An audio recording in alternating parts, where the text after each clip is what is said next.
संसार के 10 सबसे शक्तिशाली धनुर्धर जिनकी शक्ति के आगे देवता भी नतमस्तक हो जाते थे। एक ऐसा धनुर्धर भी था जिसे देखकर खुद भगवान श्री कृष्ण भी भयभीत हो गए थे। एक ऐसा योद्धा भी था जो अपने बाणों से समुद्र को भी सुखा सकता था, जो क्षण भर में पूरी सृष्टि का विनाश कर सकता था, जिसके पास एक से बढ़कर एक अस्त्र थे। आखिर कौन थे वो पौराणिक काल के सबसे सर्वश्रेष्ठ धनुर्धर जिनके जैसा न आज तक हुआ है न आगे कभी होगा। आइए जानते हैं 10 सबसे शक्तिशाली धनुर्धर के बारे में। पहले बात करेंगे नंबर 10 पर आने वाले योद्धा के बारे में। नंबर 10 पर आते हैं द्रोणाचार्य। जब महेंद्र पर्वत पर भगवान विष्णु अपना सब कुछ ब्राह्मणों को दान कर रहे थे, तब द्रोणाचार्य उनके पास पहुंचते हैं और उनसे संपूर्ण दिव्य अस्त्रों का ज्ञान प्राप्त करते हैं। उन्होंने ही कौरव और पांडवों को शस्त्र चलाना सिखाया था। कुरुक्षेत्र के युद्ध में भीष्म के बाद द्रोण कौरवों के सेनापति बने थे। उन्होंने अपनी रणनीति से पांडवों का भारी विध्वंस किया था और युद्ध के दौरान दोनों ने जो चक्रव्यूह बनाया था उसमें फंसकर ही वीर अभिमन्यु मारे गए थे। जब तक उनके हाथ में शस्त्र था उन्हें परास्त करना असंभव था, इसलिए पांडव छल से उनको मारने के लिए विवश हो गए। नंबर 9 पर हैं अर्जुन। गुरु द्रोण की दृष्टि में अर्जुन सबसे सर्वश्रेष्ठ धनुर्धर थे। गुरु द्रोण की दृष्टि में अर्जुन सबसे सर्वश्रेष्ठ धनुर्धर थे। द्रोणाचार्य ने अर्जुन को अपने सारे अस्त्रों का ज्ञान दिया था। अर्जुन की धनुष की टंका से ही दुश्मन भयभीत हो जाते थे। अर्जुन के पास देवताओं के सारे दिव्यास्त्र थे। यहाँ तक कि महादेव को प्रसन्न करके अर्जुन ने पशुपात अस्त्र तक प्राप्त कर लिया था। अर्जुन दोनों हाथों से बाण चला सकते थे और इसलिए उन्हें सभ्यसाची कहा जाता था। द्रौपदी के स्वयंवर में कर्ण को छोड़कर सभी धनुर्धर जहां विफल हो गए, वहां अर्जुन ने बहुत ही आसानी से लक्ष्य को भेद दिया था। खांडव वन में अर्जुन ने देवराज इंद्र को परास्त कर दिया था और जिन निवात कवच राक्षसों को रावण भी नहीं हरा पाया था, उन्हें अर्जुन ने परास्त कर दिया था। नंबर 8 पर आते हैं भीष्म। भीष्म गंगा माता के पुत्र थे। उनके गुरु स्वयं भगवान परशुराम थे। एक बार भीष्म ने अपने गुरु परशुराम के साथ ही युद्ध किया था। युद्ध में भीष्म और परशुराम एक दूसरे पर महाविनाशकारी अस्त्र शस्त्र चला रहे थे, लेकिन युद्ध का कोई परिणाम नहीं निकला और आखिर में इस युद्ध को रोकने के लिए देवी देवताओं को ही आना पड़ा। जब कुरुक्षेत्र का युद्ध शुरू हुआ था तब भीष्म कौरवों के प्रथम सेनापति बने थे। भीष्म के बाणों के आगे पांडव पक्ष का कोई भी योद्धा नहीं टिक पाया। भगवान श्री कृष्ण ने इस युद्ध में शस्त्र न उठाने का प्रण लिया था, लेकिन भीष्म ने अपने पराक्रम से श्री कृष्ण को अपनी प्रतिज्ञा तोड़कर शस्त्र उठाने के लिए विवश कर दिया था। भीष्म को युद्ध करके परास्त करना असंभव था, इसलिए शिखंडी के सामने अर्जुन ने भीष्म को बाणों की शैया पर सुला दिया। नंबर 7 पर आते हैं एकलव्य। एकलव्य महाभारत के एक श्रेष्ठ धनुर्धर थे।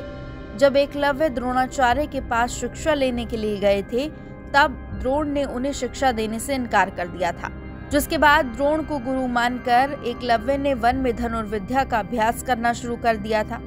जब कौरवों और पांडवों में से किसी को भी शब्द भेदी बाण नहीं चलाना आता था, तब एकलव्य अपने अभ्यास से ही शब्द भेदी बाण चलाना सीख गए थे। उनके धनुर्विद्या को देखकर अर्जुन को भी ये लगने लगा था कि एकलव्य सबसे धनुर्धर हैं। जब गुरु दक्षिणा के नाम पर द्रोणाचार्य ने एकलव्य का अंगूठा कटवा दिया था, बावजूद इसके एकलव्य के हौसले बुलंद थे।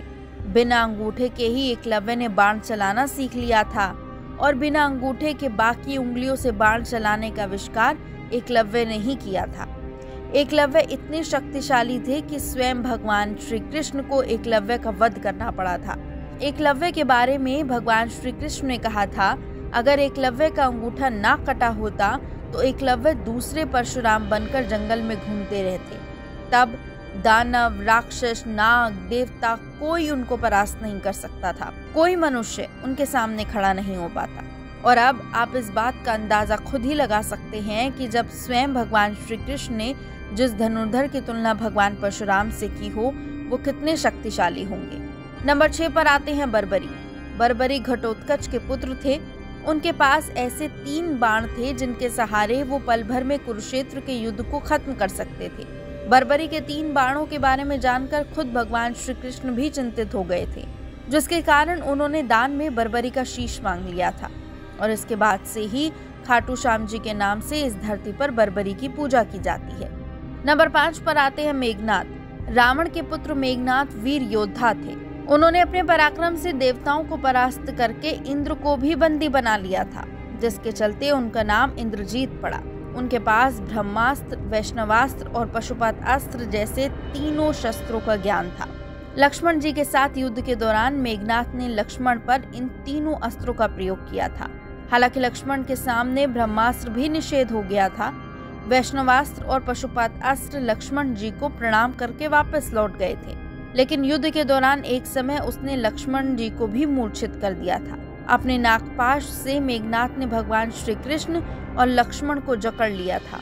मेघनाद रामायण काल के एकमात्र ऐसे योद्धा हैं जिन्हें अति महारथी भी कहा जाता है। नंबर 4 पर आते हैं लक्ष्मण जी।